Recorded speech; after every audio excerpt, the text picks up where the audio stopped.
Good day, everyone. We are the group 4 for today's session. We are going to discuss rationalism and empiricism.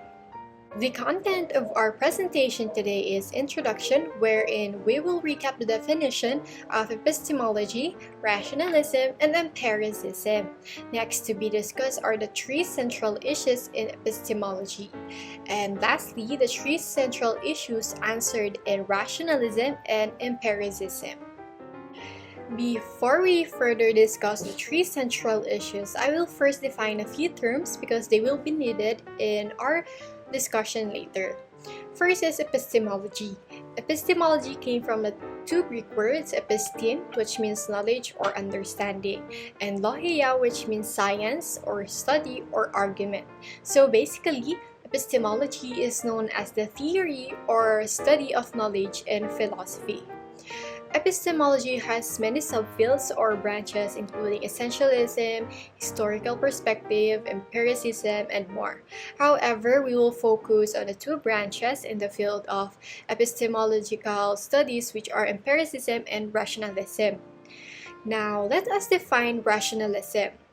Rationalism emphasizes and obtains knowledge from reason and logic rather than from experiences and observations.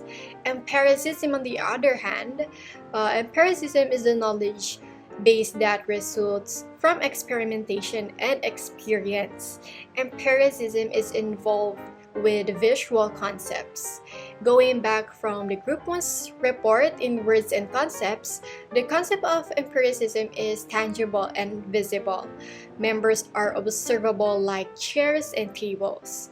Traits, characteristics, and functions are observable. We will now proceed in our main discussion, the three central issues. Only in the context of the three central issues we can differentiate the rationalists from the empiricist philosophers. The two major traditions in modern philosophy are rationalism and empiricism. Rationalism is represented by René Descartes, Baruch Spinoza, and Gottfried Leibniz, while empiricism naman is represented by John Locke, George Berkeley, and David Hume.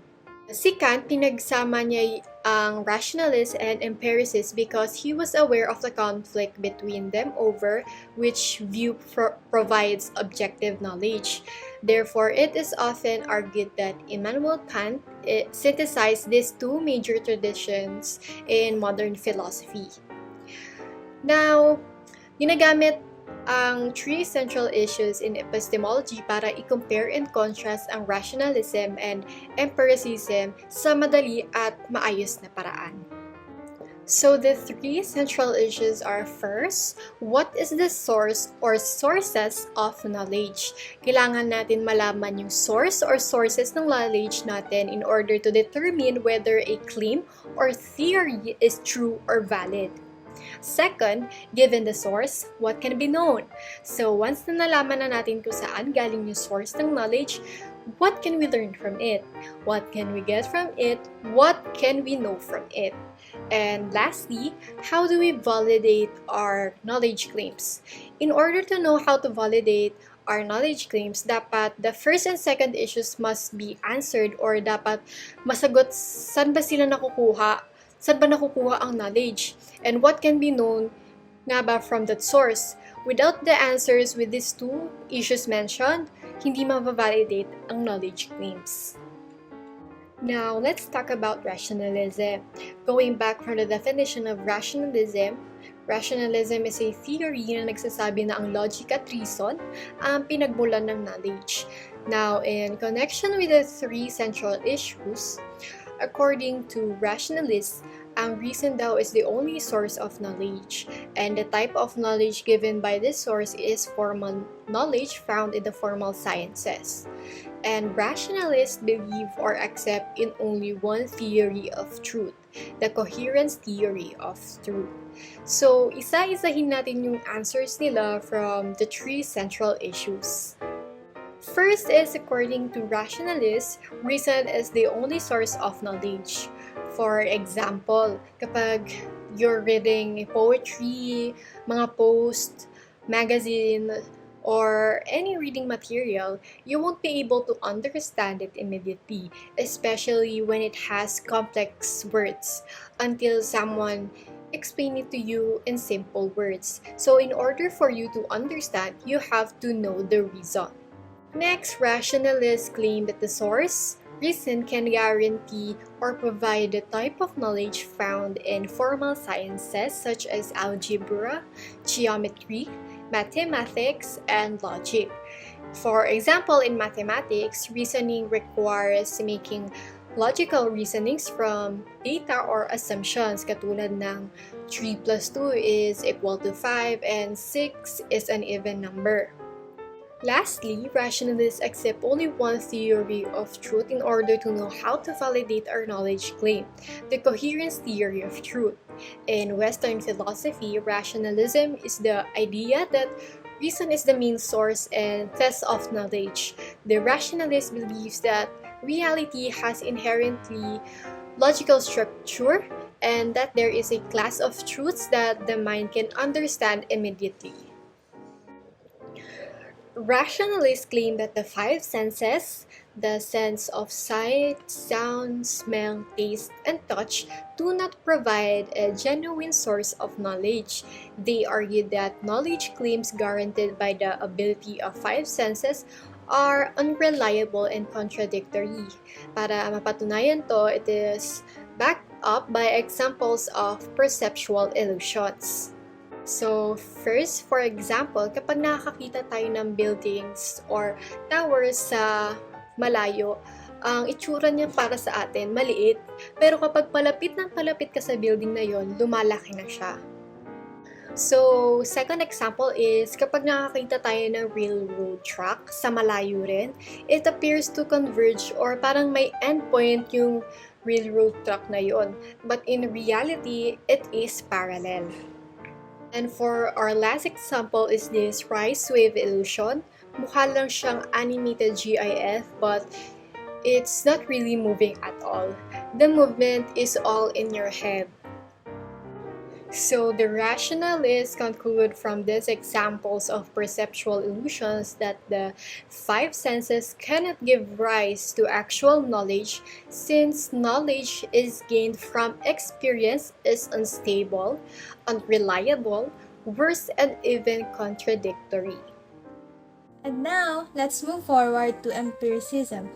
Answering to the three central issues of epistemology, according naman sa mga empiricists, ang reason and sensory experience ang true source ng knowledge. Sa empiricism kasi, all knowledge begins with experience, and that the mind is like a blank sheet or tinatawag nating tabula rasa, that the human person fills with ideas as they experiences the world through their five external senses. Next is the two types of knowledge. According to Leibniz, truths of reason are necessary, and their opposite is impossible, while truths of fact are contingent, and their opposite is impossible. Relation of ideas, these are what can be known intuitively or demonstratively. Matter of fact are propositions that can be discovered through experiences alone. According to the coherence theory of truth, a proposition's coherence with other propositions is a sign of truth. In other words, we can know that a belief is true when it makes sense within a larger, more complex system of beliefs that doesn't contradict with anything else. The second theory of truth is the correspondence theory. It argues that truth is whatever corresponds to reality.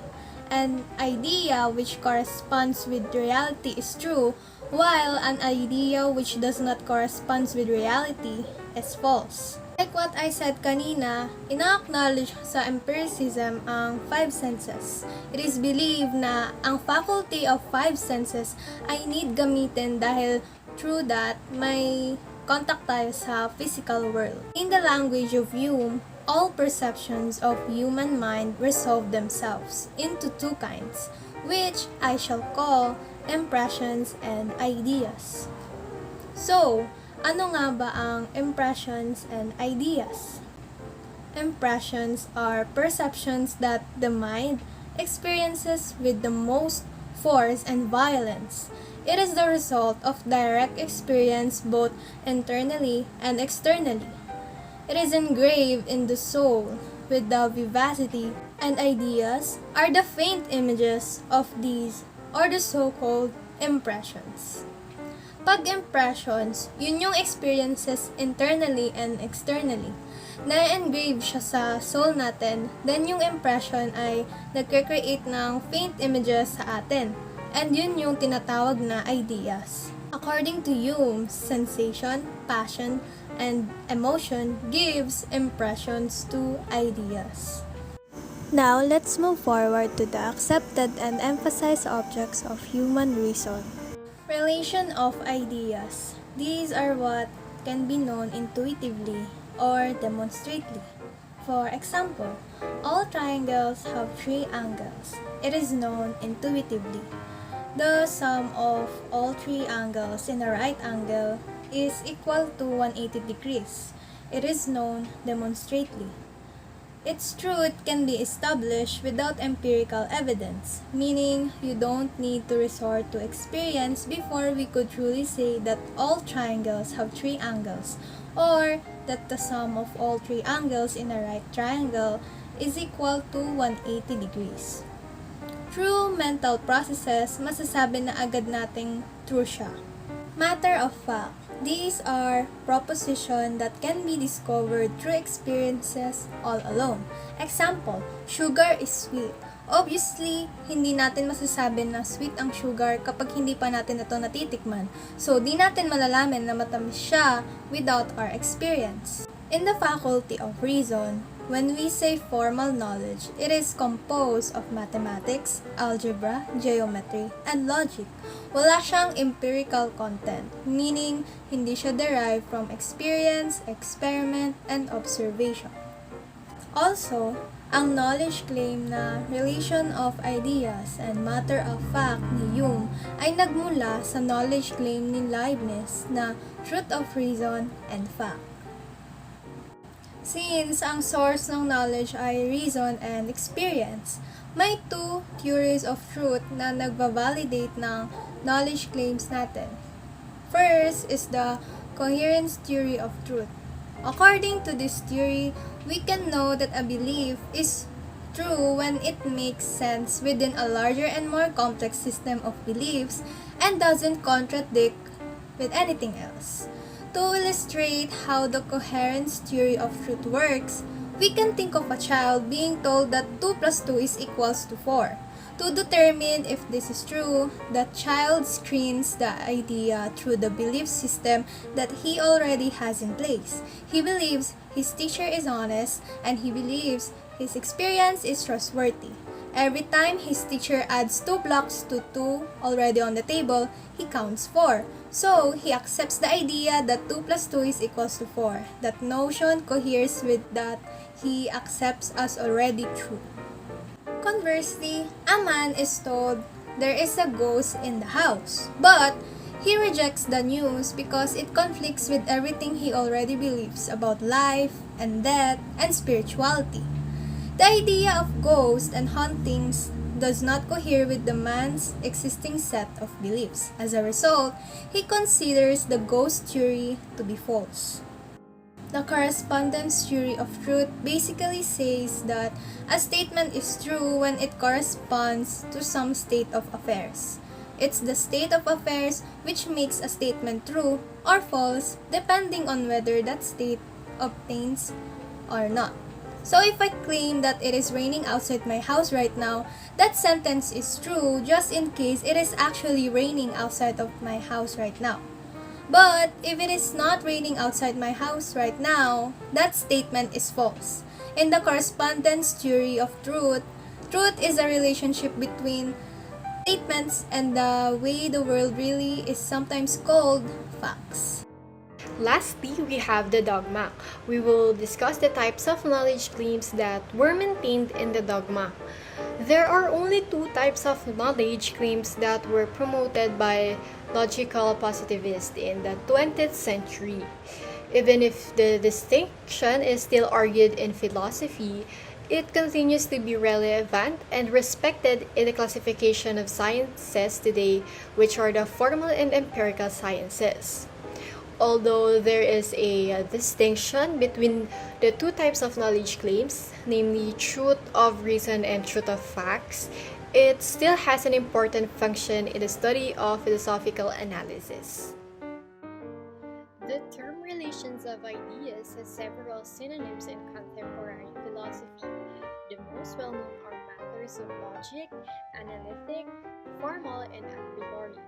These four terms are used to refer to formal knowledge claims.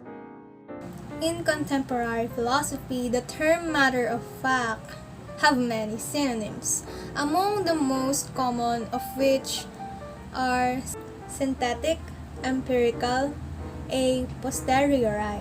These are knowledge obtained through experience. These three terms are used to refer empirical knowledge claims. Since accepted ang reason and experience sa empiricism, therefore, these two are accepted as knowledge claims. And ito yung knowledge claims. First is the analytic statements. According to Hume, it would entail a contradiction. By virtue of their nature of their meaning, analytical statements are true. It is considered true by definition. For example, ang unmarried man, it is a concept that belongs to a bachelor.